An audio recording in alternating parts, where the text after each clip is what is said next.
kinsa may nagtuo kaninyo nga importante gayud ang pagkaon sa atong kinabuhi. Amen.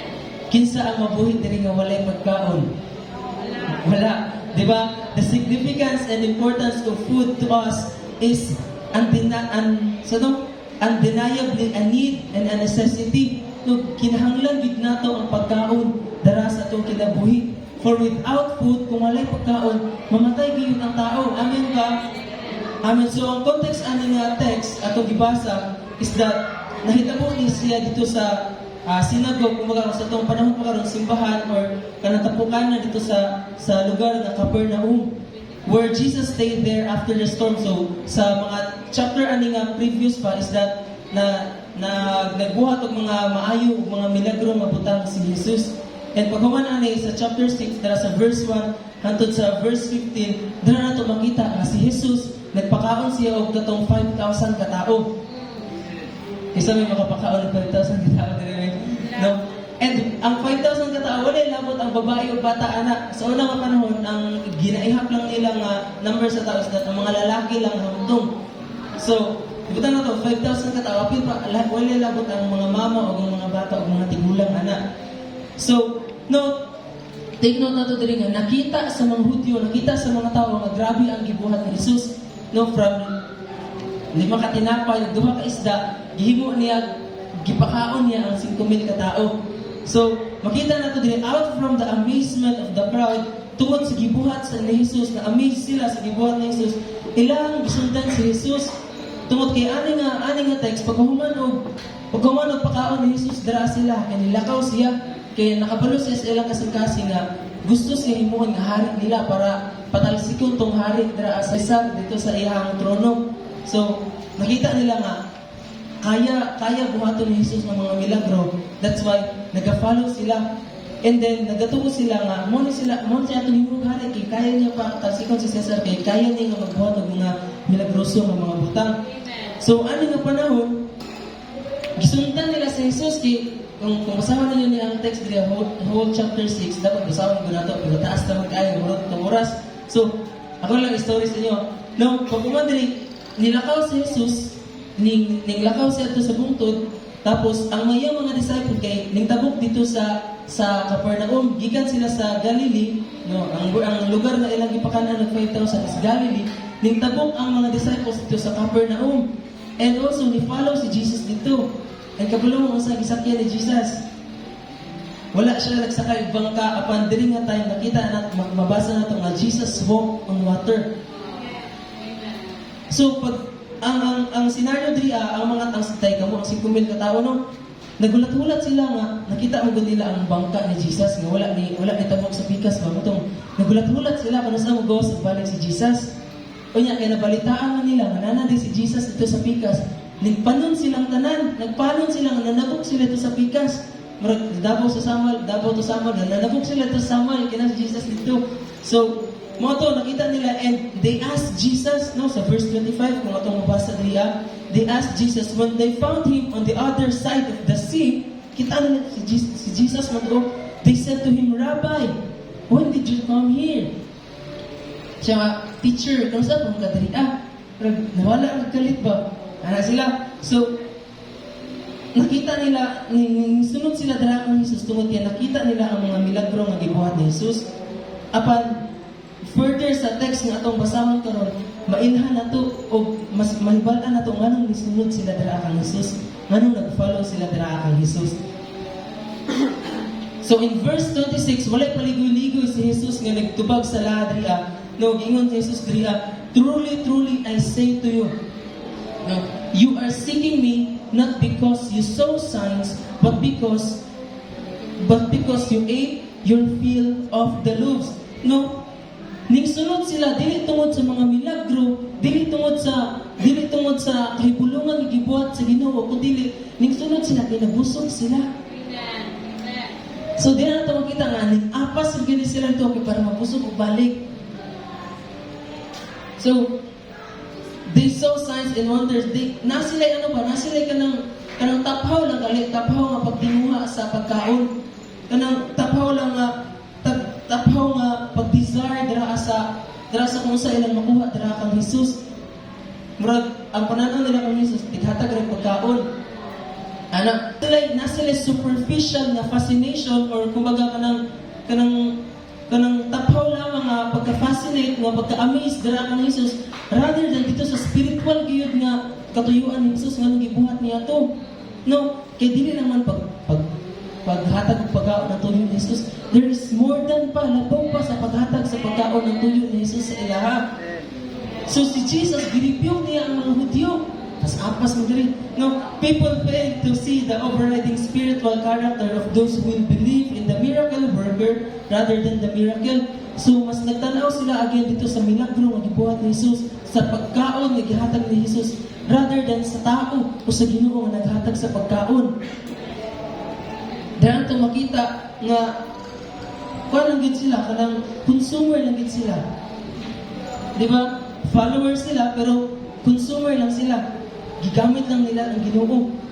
Gigamit lang nila si Jesus para ma-fulfill ang pisikal na panginahanglanon nila. Instead nga masunod sila kang Jesus tungod kay makita nila na may mga milagro o may mga kahibulungan na gibuhat si Jesus apan nagsunod lamang sila kang Jesus tungod kay nakita nila nga ay diri ta at syuk diri mabusog ta. Nindot diri kay yahay busog ta. Dili ingana ang pag-follow because ang tinuod nga follower ni Jesus is that dili lang mag-consume. Di ba nasa tong SOL na ang tinuod nga follower dili mag-consume kundi dili mag-contribute. That's why katong bata dili nga dili gid siya apil sa 12 disciples no katong bata dili pero makita na to ba nga bisan sa iyang pagkabata kay wala siya naging consumer kundi dili naging contributor siya. Ang lima niya kapan niya gihatag ibis para sa iya to iyang gihatag. Nakakaunang tanan. Nag-contribute siya. So also, let's reflect on ourselves dara. Kasi consumer na kung kayo kudrian. No? Let's contribute something, no? Dara sa kingdom ni Lord. And there's a difference, my God. Na difference sa physical na kagutom o dara sa spiritual na kagutom. Sila, grabe nila ang pagsik sa Bisaya. Kung mo, ang mga Hudyo, grabe nila ang pagsik dara sa Bisaya. Grabe nagpagsik dira sa tao sa Ginoo daw nga muluwas sa ilaha. Pero karon nga nakita lang nila si Jesus nga maoy muluwas dira sa ilaha, nakita lang nila si Jesus isip tighatag og pagkaon. So there is seeking o nagipangita sila na sila hunger ba kagutom magipangita nga dili masatisfy dira sa pagkaon. It same also sa atoa. Natay mga ginapangita diri sa kalibutan nga dili gid masatisfy bisag kung sa atong kaunon. Dili gid masatisfy bisag kunsa ang atong buhaton, dili gid masatisfy bisag kinsa ang atong kauban. It's because atong mahibalat karon nga ang the only God that can satisfy us is that si Jesus, which can satisfy nga mapuno niya o mabusog niya o makontento na kita dira sa espirituhanon nga iyang ihatag dira sa atong kinabuhi. So the difference between physical hunger o ang spiritual hunger is that ang physical hunger, mapuno ka sa pagkaon. Pero ang spiritual nga bahin, bisag usa imong buhaton sa physical nga bahin, dili mapuno imong espiritu. Uga gihapon ka. That's why siguro daghan tag mga butang, daghan tag mga kabtangan diri sa kalibutan, pero kung wala espirituhanon mga pagkapuno dira sa imong kasing-kasing, uga jud kayo. Kung bisan pag moingon ta nga nanatay Ginoo, nanatay Kristo dira sa atong kinabuhi, diri na ta mahibalan karon nga kinahanglan gihapon ta nga makaon dira sa espirituhanon nga bahin. So ingon siya diri sa verse 27, nitubag sila, no? Ingon si Jesus nga adto mo sa buwag mo kaon. So si Jesus the verse 27, do not work for the food that perishes, but for the food that endures to eternal life, which the Son of Man give to you. For in Him, God the Father has set His seal. Kabalo mo sa importansya sa silyo. Katong pag-eskwela na sa seminary na ay gihatag nga itong brag form ba nga pamatuod na nakagraduate ko high school. So gikuha na ko siya sa eskwelahan. Pagkuha na ko sa eskwelahan, pagpasa na ko dito sa seminary, wala gidawat tungod kay walay silyo, walay tatak, dili daw tinuod. So kinahanglan ko siya tatak para mapumatud at matinuod. So gingon ni Jesus dira, ayaw ka mo pag-work or pag-desire mga pagkaon na madunot, kanang mga pagkaon nga ginakaon nato karon ga, kanang mga butang nga ginabuhat nato karon. Apan dito ka mo mag-focus sa food that endures to eternal life. Yang anong giingon man ni Jesus diri nga, for on him that God the Father has set his seal. It's because dira nato makita nga dira agid ang kamatuoran, dira agid ang satisfaction, dira agid ang tanan nga makita nato dira kang Jesus na siya ang silyo. So that means if naa kang Jesus ang silyo sa kamatuoran, wala ka sa uban. Naalang gid kang Jesus. So dili ta mangita sa uban nga mag-satisfy sa ato sa truth, kundi makita lamang nato ang kamatuoran, makita lang nato ang katagbawan, makita lang nato ang eternal life dara sa kinabuhi o dara sa presensya ni Jesus. So in verse 28, ingon sila diri, tubag mo sila, dahil gina mga Israelite tubag. So tubag mo sila, then they said to him, what must we do to be doing the works of God? Asya nga, sir or teacher, unsa man namong buhaton para mabuhat ning mga buhaton sa Ginoo? Unsa man namong buhaton ani nga dili mo kaya food that perishes? Unsa man buhaton para kami maluwas? So now I question, sir, church, kang kinsa nga work ang salvation? Ang maluwas sa ato kita ba? Si Jesus lang, di ba? So ingon sila dili, abi sa mga Israelites, kay ani mo gud nga tayo. Uso pa kay sila nga nang buhat kag maayo para maluwas ka, buhat kag maayo para nakay good credit dira sa Ginoo. So ani nga tayo, sila nga, usa among buhaton para mahimumi nga maayong tao. Usa among buhaton para makuha na mo ng kamatuoran sa among kinabuhi. So ana si Jesus diriya, nitubag si Jesus diriya sa verse 29, Jesus answered them. Tumawag si Jesus.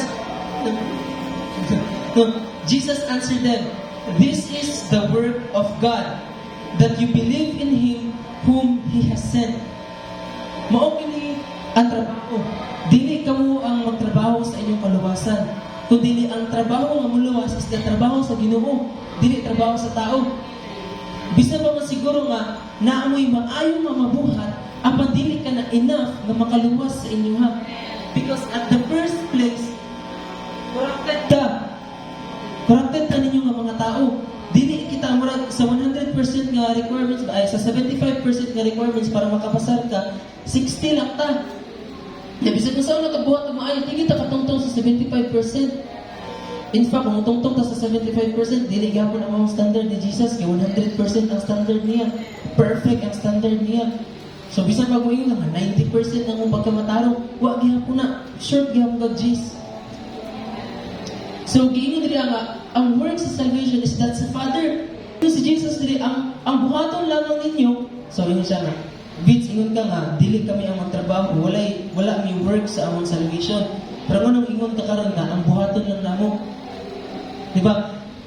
Dili na to work ang salvation, pero ang tanging buhaton lamang na to in order for the salvation, kaluwasan nga maangko na to sa itong kinabuhi is that to believe in God.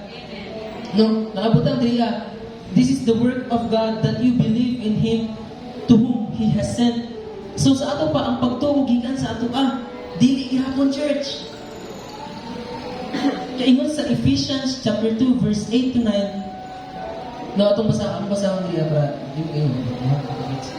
No, Ephesians chapter 2 verse 8 to 9. For by grace, you have been saved through faith. And this is not your own doing. Kini pagtuo dili ni ato dili ni ato ang gikan sa ato. It is the gift of God. Sa ato ba bisan pa din sa imong pagtuo is that gihatag ra day gihapon na sa Ginoo. Gikan day gihapon sa Ginoo ang pagtuo nga naa sa ato. Sa ato ba we cannot work for our salvation. But then ang pagtuo nga gi-work out sa Ginoo dira sa atong kasing-kasing sa atong kinabuhi, mo na siya karon ang migawas para kita makatuoy dira sa Ginoo. Pero ang mga Israelita aning panahon, wag gyapon. Verse 30 nga sila. Then what sign do you do that we may see and believe you? Sa imong pakita sa mga para tuo mi dira sa inyo. Wow. No, what work do you perform? Sa man imong buhaton? Gikumpara pag nila sa Jesus, verse 31. Our fathers ate the manna in the wilderness. As it is written, He gave them bread from heaven to eat. So bisag ingon ang Ginoo, ingon si Jesus nga, dili nyo ang work ang salvation asya. Sige daw, unsa man imong buhaton para motuomi dira sa imuha. Karon nga busog sila kay pakaon sila panog isda. Busog sila pero ilagya gikumpara si Jesus diri kang Moses. Nga si Moses 40 ka tuig nga nagpakaon og mana dito daw sa ilang mga ninuno. Tapos si Jesus, makita nila, 5,000 lang sila kago, isa ra kaadlaw, si Jesus kay, di na ko. Ana ilang pananaw ka Jesus pa. One time lang ang paghatag ni Jesus, na siya nga, sige daw, be, para sa ilang mas labaw, yapon si Moses kaysa kang Jesus. Dili ang mapanahon. Siya nga, si Moses magani, pakaon gani sila sa, 40 ka tuig to. Ikaw kay, ang nalangal ganiya, kasar ka nakapakaon sa mga. So grabe ang spiritual blindness nga naadra sa mga Israelita, grabe ang hardening dira sila kasing-kasing. Kibisag nakita na nila ang milagro ni Jesus, dito gihapon sila sa milagro nga wala nila nakita. Kung tan-aw lang gid nila ang tan-aw lang gid nato ang kabuuan ba sa gibuhat ni Jesus gani katong bisag kato lang sa pagpakaon niya sa ilaha. Is that kung saan mo pagpikas-pikas ang lima ka tinapay padaghanon nimo napay sobra. Di ba?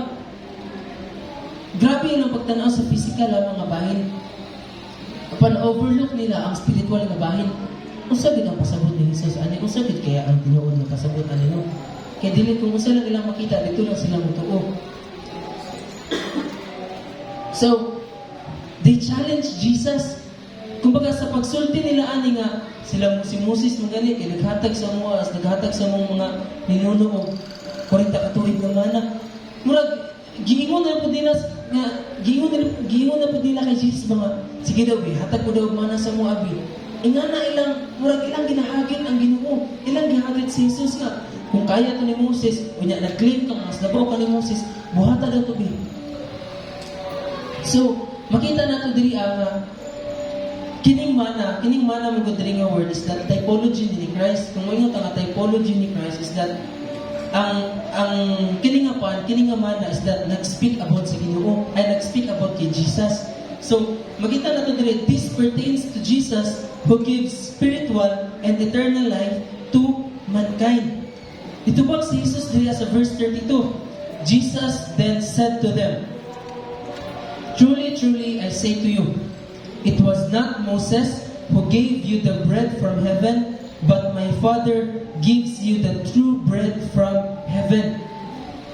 So, ingon si Jesus dito, taka mo. Dili si Moses ang naghatag sa mana.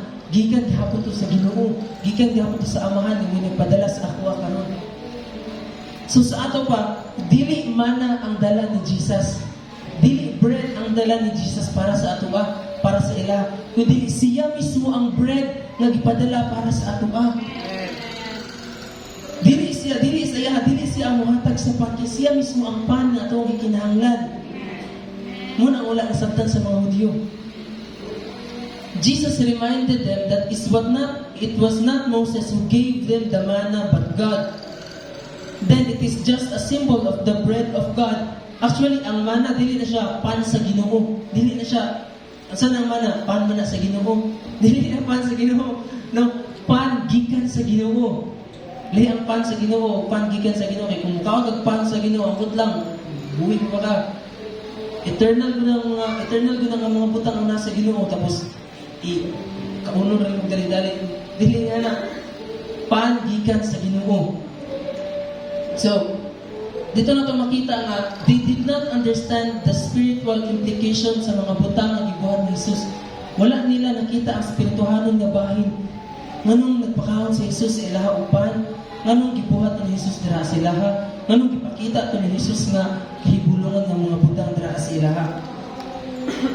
Murag na mabasa na to diri in verse 35, no? Verse 33, for the bread of God is He. No? Ang word nga He, dili na siya nagpasabot nga butang. Dili na siya nagatukoy sa isa ka butang. Ang word nga He. For the bread of God, tinapay sa Ginoo, is He, siya. dili kana siya who comes down from heaven and gives life to the world. Mo ni karon ang marag image ba nga gipakita ni Jesus nga ako katong nga pan nga inyong gikinahanglan o kini nga pan kini nga kinabuhi akong ihalad diri sa kalibutan para maluwas ang inyo para maluwas mo ug matubos mo sa inyong mga sala. Tubag na pud sila. Yung tubag ba asya nga kung kini nga pan gikan sa langit ug mo'y makapuno sa amo ana mo Diyo dai mi verse 34 they said to him, Sir, give us this bread always. Pagkaon gihapon nga physical lang ilang sabot no, grabe na nga pagpasabot, grabe na nga mga metaphors, grabe na nga mga pasumbingay yung giingon ni Jesus sila. Huwag gihapon kasabot. That's why in verse 35 gidirect na sila ni Jesus diriya, no? Nag-claim na siya, mo na ang first I am ni Jesus, no? Diba, natay series ka sabi na I am of Jesus. Mo na ang first I am ni Jesus, ingon siya sa verse 35. Jesus said to them, I am the bread of life. Whoever comes to me shall not hunger, and whoever believes in me shall never thirst. He literally said those words for they cannot contain the metaphors. Giliteral na gid ni Jesus ug ingon dara sila tungod kay dili nila masabtan pinaagi sa mga paligoy-ligoy nga words ni Jesus sa metaphors nga gihatag ni Jesus. As Jesus, ako yung kinahanglan. Sa verse 37 to 43, gi-expound pa ni Jesus, anong ako inyong gikinahanglan. So in verse 36, ingon siya, 37, ingon diriya, all that the Father gives me will come to me, and whoever comes to me, I will never cast out. For I have come down from heaven. Kabalo mo nga, kining word nga, I come down from heaven. Ikapila ni gibalik ni Jesus diri ang text para lang gid ipasabot sila nga ako gikan gid ko sa langit 6 times. 6 times gibalik-balik ni Jesus nga gikan ug langit. I came down from heaven. The Lord sent me from heaven. Ikaunang gibalik-balik ni Jesus nga He came down from heaven in order to emphasize, para ma-emphasize nga gikan gid siya sa langit. Ug dapat sa iya lang gid motuo ang mga Hudyo. Sa iya lang gid motuo ang mga Israelites nga siya ang makahatag sa hungerness, sa kagutom nga ilahang gitinguha, nga ilahang gisinati. So dili nato makita sa atong gibasa sa gikan sa verse 22 hangtod diri sa verse 40. Dili nato makita ang murmuring reaction sa mga Hudyo. No, nagmurmur sila anong ingana. Ug dili pa nato makita ang rebuking reaction ni Jesus. Nag-rebuke niya ang mga Hudyo tungod kay ngano tingid mo kasabot nga ako ni.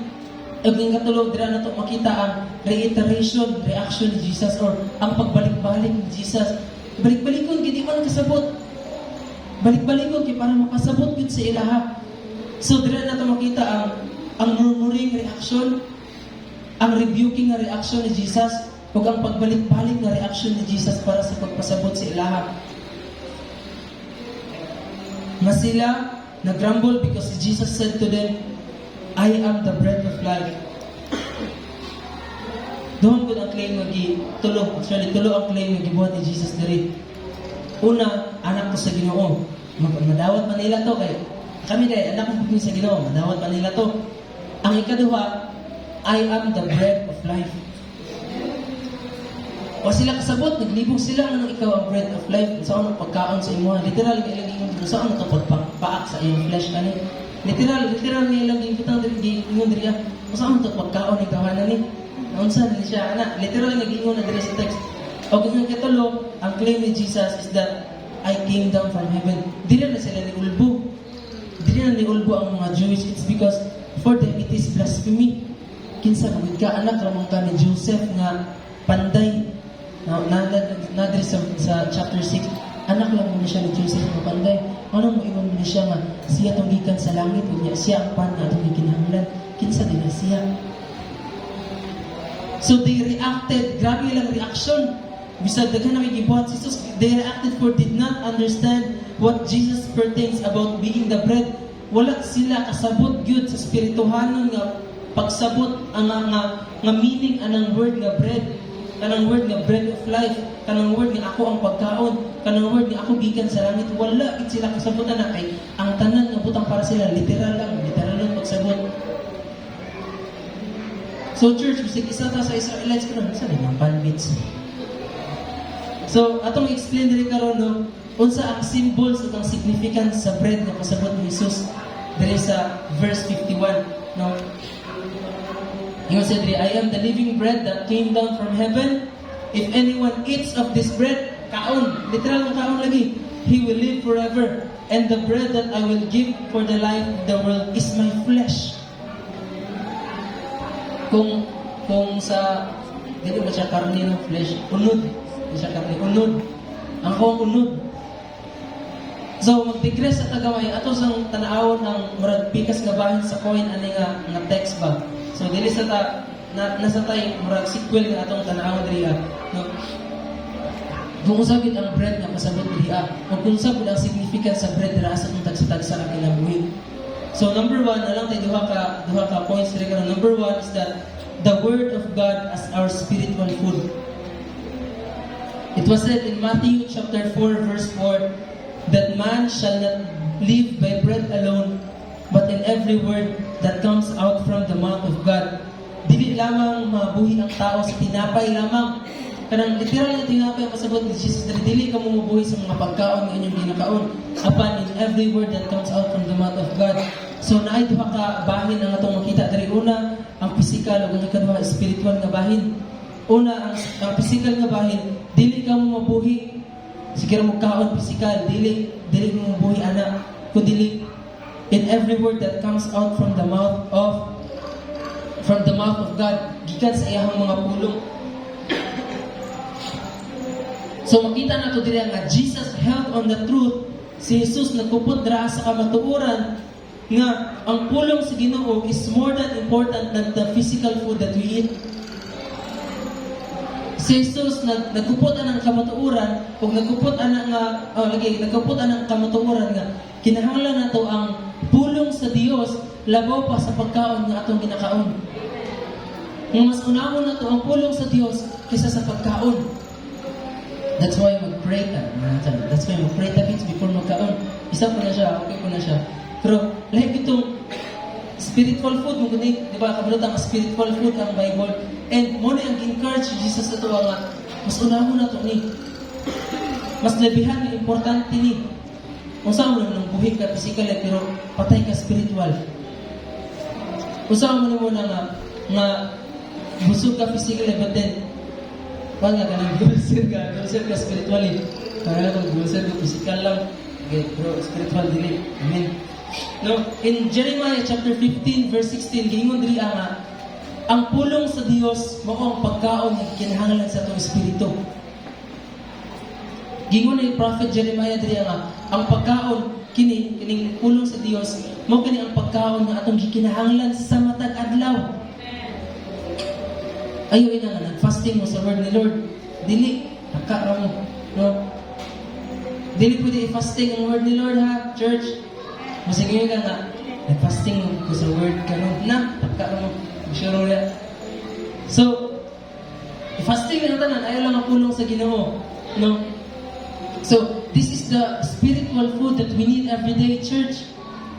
So, makita nato nga, kung di kita makabasa o pulong sa isa ka adlaw, kanang irritable kita, no? Hawang ang itong kinabuhi, hawang ang itong kasing-kasing. Pero ba't ang makapil ba? Hawang hindi mo makabasa pulong sa Ginoo? Kasi di na ito sige na ito makapatigawaan ba? Hindi ta kabasa sa pulong. Sige kita lang. Sige, igura ta mo. Salamat Lord, tulog. Salamat Lord, mata. Sige, wala tayo basa-basa. Pas mo na juga na. And the more beta nga dili mo basa, the more ta dili ganahan mo basa. And the more ta nga magbasa sa pulong sa Ginoo, the more ta mas ganahan mo mabasa sa pulong sa Ginoo. That's why Ginoo dili ang food is what we need. Now church, I need you to listen for this. Food is what we need. Pagkaon, kinahanglan nato na siya. God's word is our food. Ang pulong sa Dios, mao ang pagkaon sa itong espiritu. Mao kini ang atong kinahanglan. And it was said in John chapter 1 verse 1, in the beginning was the Word was with God, and the Word was God. Sa ato pa, kung ang pagkaon mao kani ang atong kinahanglan sa matag adlaw, ug kung ang pulong sa Dios mao ang atong pagkaon, o kung ang pagkaon, kung ang word mao na siya ang Ginoo, sa ato pa kinahanglan gyud nato ang Ginoo ug ang iyang pulong sa matag adlaw isip pa nato ang espirituhanon na pagkaon. Therefore, Jesus is what we need every day more than the food that we eat through His word. That is our spiritual food. Pinaagi si Kristo ang atong kinahanglan sa matag adlaw ug kanang nga panginahanglan nato dira kang Kristo ma-access nato na siya pinaagi dira sa iyang pulong nga mao atong spirituhan nga pagkaon sa matag adlaw. And samtang kita nagakaon dira sa pulong sa Dios, samtang kita nagabasa, wala lang ta nagabasa church. Kaya ta magbasa pero may nasabtan. Lain ang nagbasa sa nag-meditate sa pulong sa Ginoo. So, samtang kita nag-meditate dira sa pulong sa Ginoo sa matag adlaw, mo kana siya ang magatabang sa ato in order for us to mag-grow ug mas maging strong spiritually. Kung manampok ka kasi sige kagkaon physically, ingana pud sa tuang spiritual, manampok pud atong spiritual nga bahin, mutubo pud atong spiritual nga bahin. Tungod kay kita nagkakaon sa spirituhanon nga pagkaon gigikan dira sa pulong sa Dios. Nga basig motubag na pud mo bitsin, sige nagkakaon na ning pulong sa Dios, maubis sa dili church. The more ta nga nagkakaon sa pulong sa Ginoo, the more ta nga nag-strong, the more ta nga nagkalalom.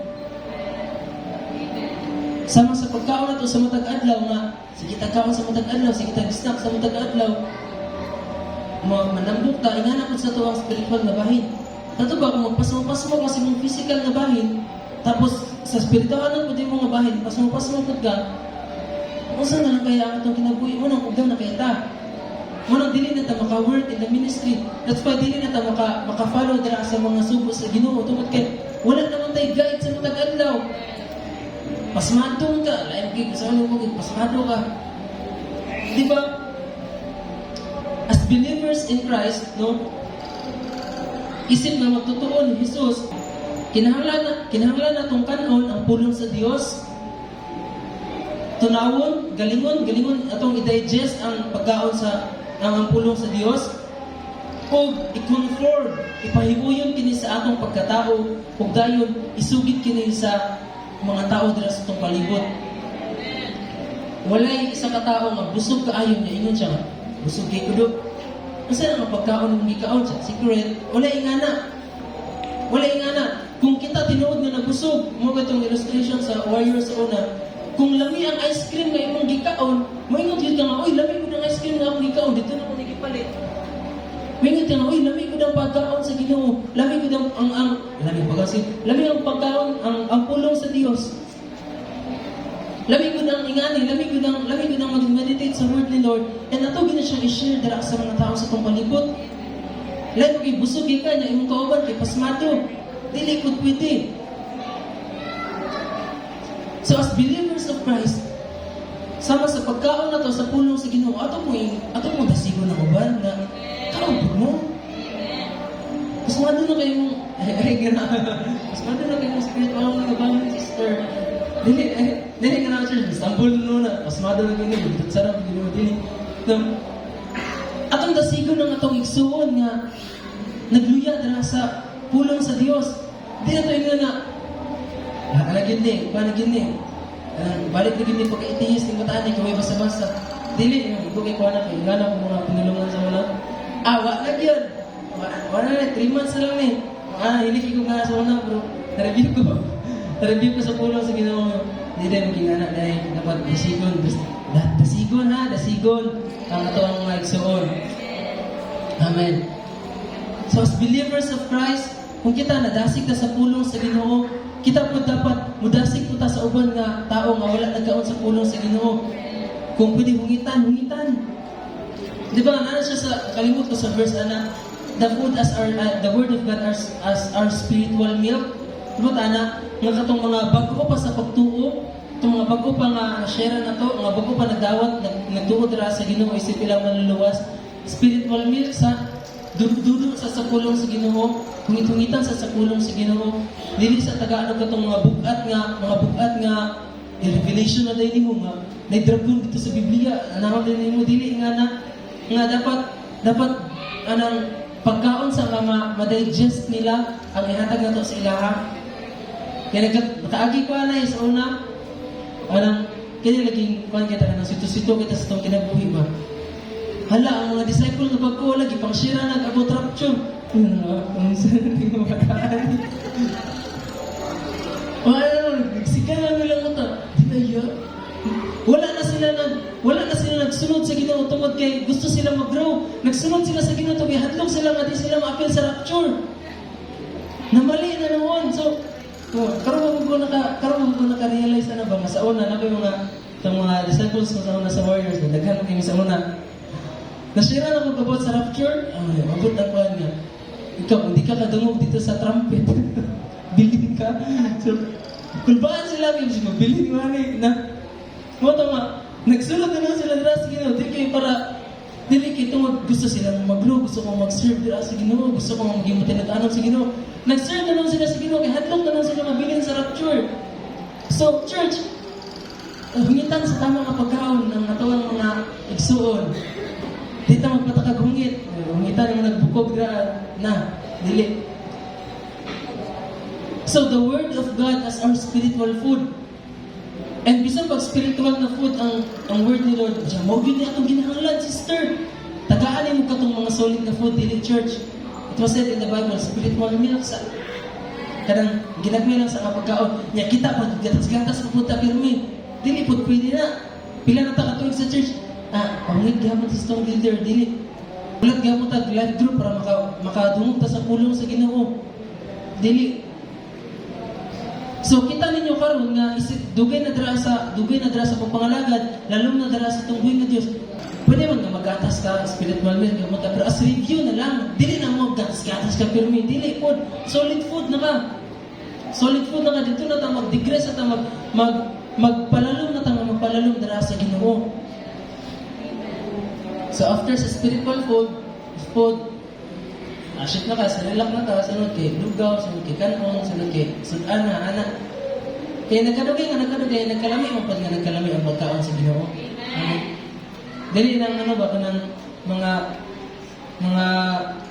mga bata, pag galing dira sa pagtuo, ng spiritual babies pa, tapos hungitan din natin, humba, kanang eschatology, kanang 10 times na, dili. Pas nakaganatog kuan, dili po nga na church, so hinahinay lang. Kasabot na ito nga, kining pulong sa Ginoo mo, kining atong kinahanglan sa matag adlaw, kung bubasa ta, tama na sa kung saan lang atong masabtan, kaya kung na kayo mga dili masabtan, sagdi lang sa, nga na ang kung natin mga dili pa masabtan sa pulong sa Ginoo, sagdaan lang sa nato, dito sa ta sa mga butang atong masabtan. Pero kulbaan ka kung adyo kayo masabtan sa isa. Daan na, kulbaan na kung kayo masabtan sa isa. The Word of God as our spiritual food. Again, balik-balik ko na kung sa masagi balik-balik ni Jesus. Masagi balik-balik ni Jesus nga ang pulong sa Ginoo isip atong spiritual nga pagkaon. And kung kinahanglan nato ang pagkaon sa matag adlaw, o kung ang pulong sa Dios mao atong pagkaon, o kung ang pulong Dios sa ato kinahanglan nato ang Dios sa matag adlaw, kinahanglan nato ang iyang pulong sa matag adlaw para kita mabuhi. Lisod kinang dako kita physically, busog kita physically, apan ang atong spiritual nga bahin is that grabe ka malnourished. Way mo ikaw basig patay pa. Sige, bitinga ka na imong kanda. And ang ikaduha is that the bread, as the body of Christ being shed for us. Or ang lawas, ang tinapay isip lawas ni Kristo nga mo'y gihalad or mo'y gibayad. The bread as the body of Christ shed for us. Gihatag para dira ka na. So, kini nga text is that, kini nga point number 2 is that medyo siya kanang medyo bugat siya. But then let's ask the Holy Spirit nga mao kini atong masabtan sa samtang magaambit ani nga pagkaon karon. The sacrifice of Jesus is food and drink for hungry and thirsty soul. Ang pagsakripisyo ni Jesus mao kani siya ang nagsilbi nga pagkaon o ang ilimnon or ang drink, ang blood niya ba, ang para sa ato ang thirsty nga mga kalag. So it is the body of Christ and it is the blood of Christ nga may nagpuno sa itong spiritual nga kahuyang nga mo'y nagpuno sa itong spiritual nga kagutom. Verse 53, ang giingon diriya, so Jesus said to them, truly, truly, I say to you, unless you eat the flesh of the Son of Man and drink His blood, you have no life in you.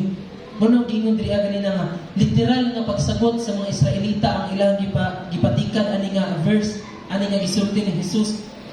So if we keep on focusing on the physical food for physical nourishment lamang, though we live physically, muna ang giingon kanina, but has no life spiritually. Therefore, it complements ng point number 2 dito sa tong point number 1 nga ang word ni Lord ug ang Ginoo mismo ang atong kinahanglan sa matag adlaw. Ingon diriya, because those who trust in Jesus have eternal life. Katong mga mutuo dira kang Jesus, no? Klaro kay sa John 3:16, for those who believe in me shall not perish but will have an everlasting life. Sa ato pa in verse 54, whoever feeds on my flesh and drinks my blood has eternal life, and I will raise him up on the last day. Ang pasabot aning eat sa to in verse 54, feeds on my flesh or eats my flesh and drink my blood or drink my blood, I will raise him up on the last day. Ang pasabot aning eat diriya is that believe. Ang pasabot aning eat diri, whoever eats my flesh, whoever believes in me and drinks my cup, whoever follows me will have an eternal life. So kita karon no sa atong mga visitors no, if you believe in God, if you believe in Jesus nga siya Ginoo ug siya ang nagpakamatay sa cross para sa tuang mga sala, and whoever follows Him o kita nagsunod na dira sa kabubuton sa Ginoo sa atong kinabuhi, we will have eternal life. And the promise of God is nindot kayo church, I will raise him up on the last day.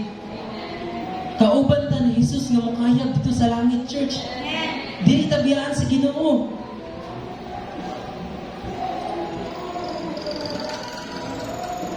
From saying eat the flesh and drink His blood, it is saying that flesh is our food and blood ni Jesus is ipilingnon. Yung muna siya nga sa Lord's Prayer, sa the Lord's Supper nga, sa communion nga itong ginabuhat. Kasi wala na kasabot kung saan communion nga itong ginabuhat ko. Kasi nag-communion ko para mapasaylo akong sala. Na, mali dyan kay kaanak. Nanay simbolo ang communion. No?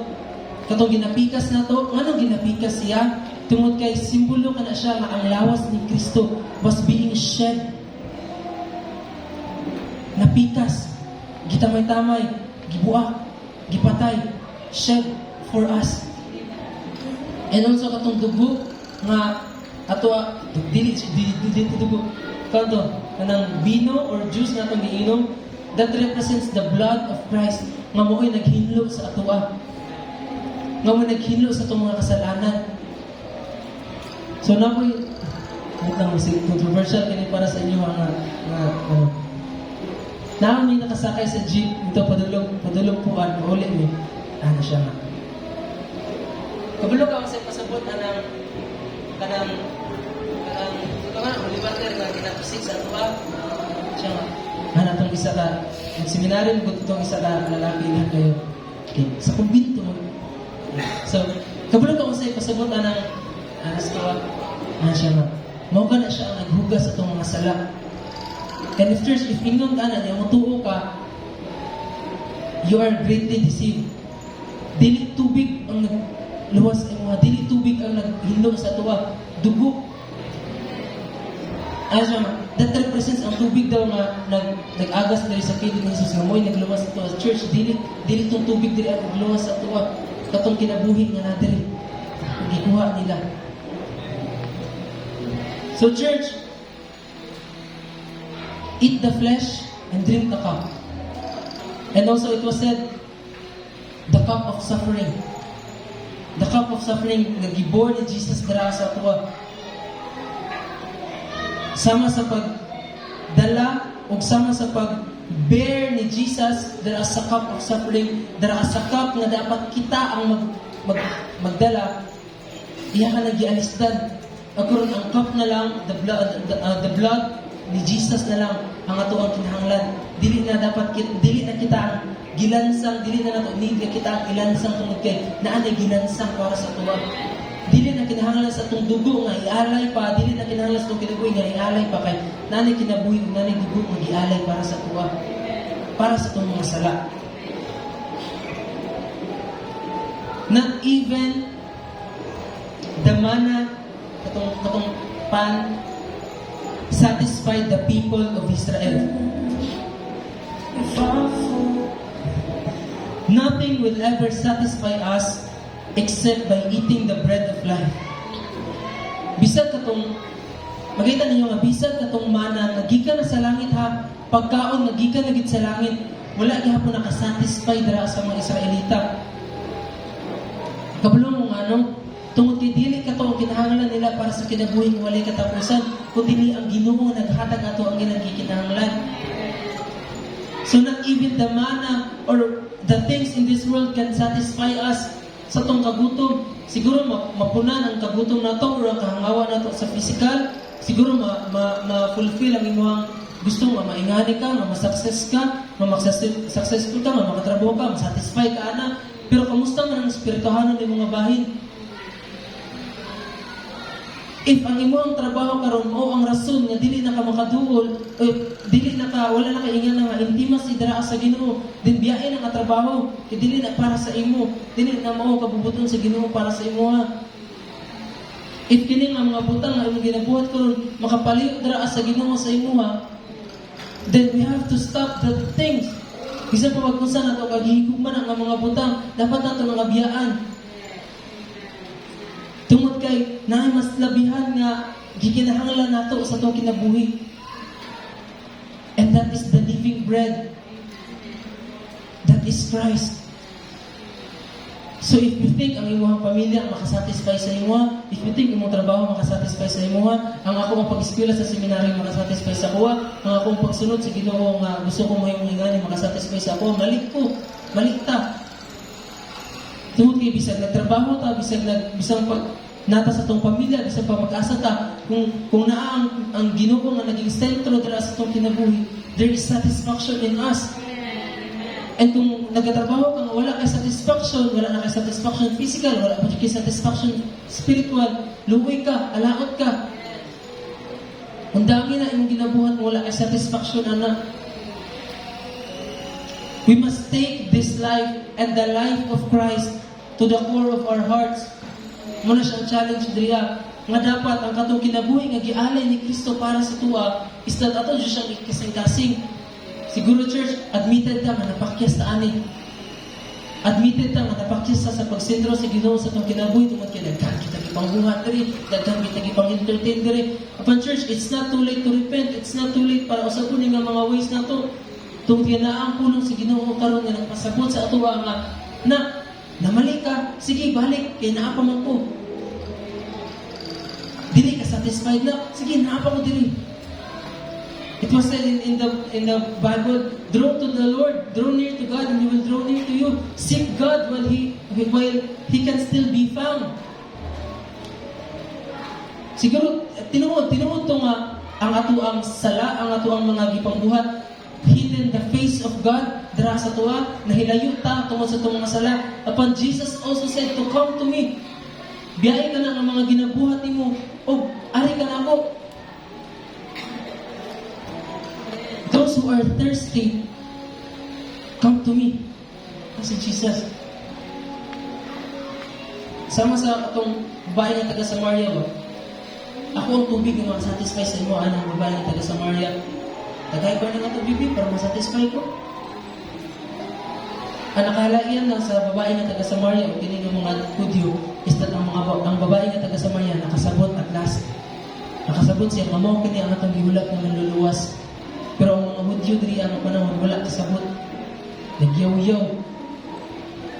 And take note of this church, nakalimutan ko yung kanina, kini nga mga Hudyo nga nag-follow kay Jesus, considered as disciples. na consider sila as disciples ni Jesus. Dili abi na to katong 12 lang nga disciple, dili daghan ig disciple si Jesus sa una, katong 12 lang ang nagpabilin. So it's so overwhelming to know nga ang living bread, ang Ginoo nga naghatag sa tinapay, o ang Ginoo nga tinapay, o ang Ginoo nga mao ang tinapay, the living bread, mao ang kinabuhi, mao atong gikinahanglan sa matag adlaw, died for us, nagpakamatay para sa tuwa nga mga patay. O karon nga ang atong buhi nga Ginoo nagpakamatay para sa atuwa nga mga patay, kita karon nabuhi. He died in order for us to live. Nga sayangon ra nimo nga pagpakamatay sa Ginoo. Sayangon lang nato ang pagpakamatay sa Ginoo sa atoa.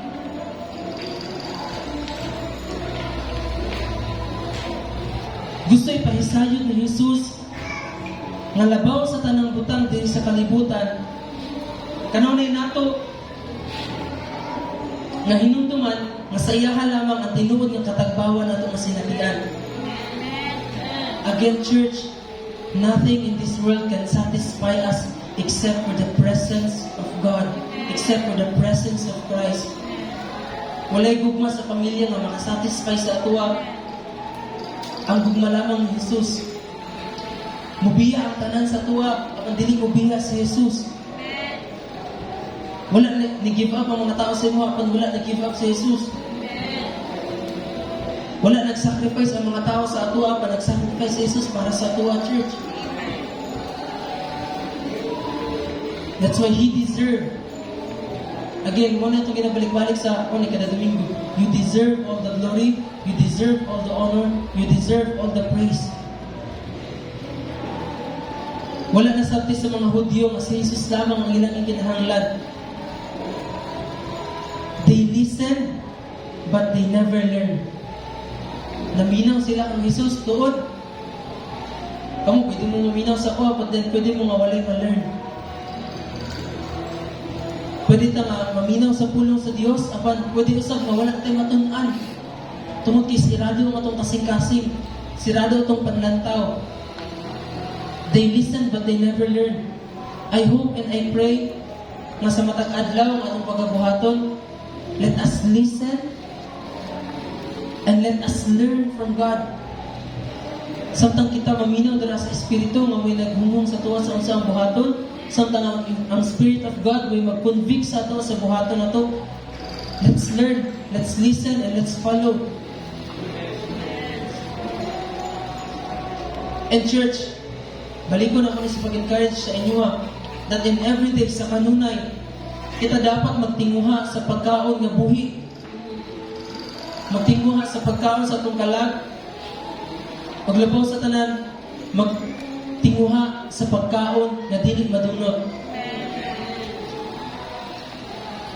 Buhi nga pagkaon which is the Word of God. Buhi nga pagkaon which is the Word of our soul, the need sa atoang soul. Kung the Word of God, nga mismo siya ang Ginoo. Nga mismo mo ay gispeak sa Ginoo para sa atuwa. And again, let us not forget na kung kita napusog sa pulong sa Ginoo, dili po na kawangon. Naasahay ba nga, mingutan nga, di na po kawangon ang pagpasalamat sa tumbuhi nga Diyos. Kaya 5 minutes na bago ka nagsaka sa stage para magpasalamat. Sige, napagin na magpasalamat tira karon. Sige, iksungon, magdasig ta sa pagpasalamat. Pagsaka naman dili kay, ako po, dili po na ako kawangon. Nakawang na nimo, 5 minutes, kawang na kayo. So church, dili na to kawangon ang pagpaambit dara sa pagkaon. Ang pagpaambit sa pagkaon dara sa kalibutan, dara sa mga tao sa itong palibot. Siguro mo nito, evangelize na po. Evangelize kita ni. Kita yung po church, evangelize kita ni. Yung ita nga, abi na ako, kani, kanang sa tuwan ako ni, pero lanting din akong evangelism.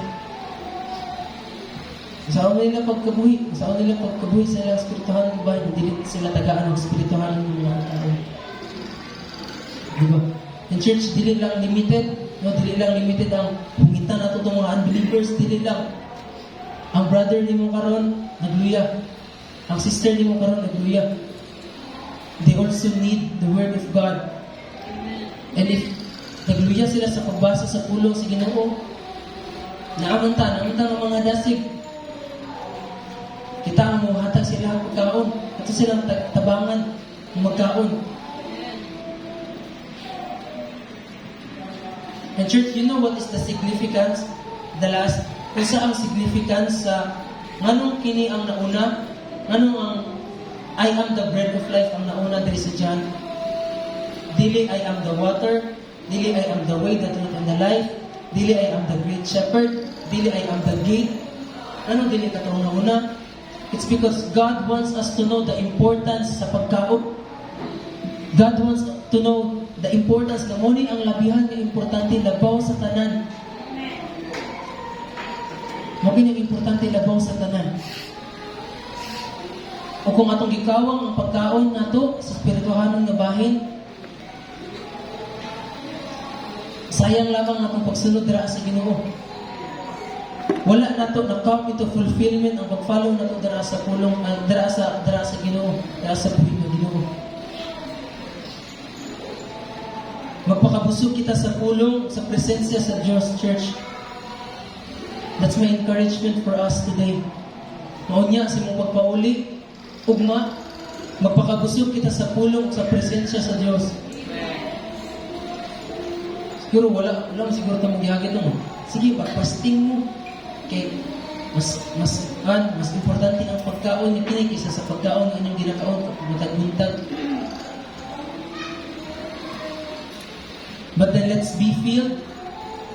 Nga before ta mukaon, literally church before ta mukaon sa buntag, kaon sa tag ganyo. Usap sa ta sa isa ka page ate. Usap sa tag isa ka chapter. Let's make time and spend time. And making time and spending time dira sa Ginoo is that dili lang man gud maglimit dira sa itong devotional time. Dili lang siya maglimit dira. Kay bisa pag nanghugas ta, bisa pag asa ta nagadto, there is still the presence of God because God is omnipresent.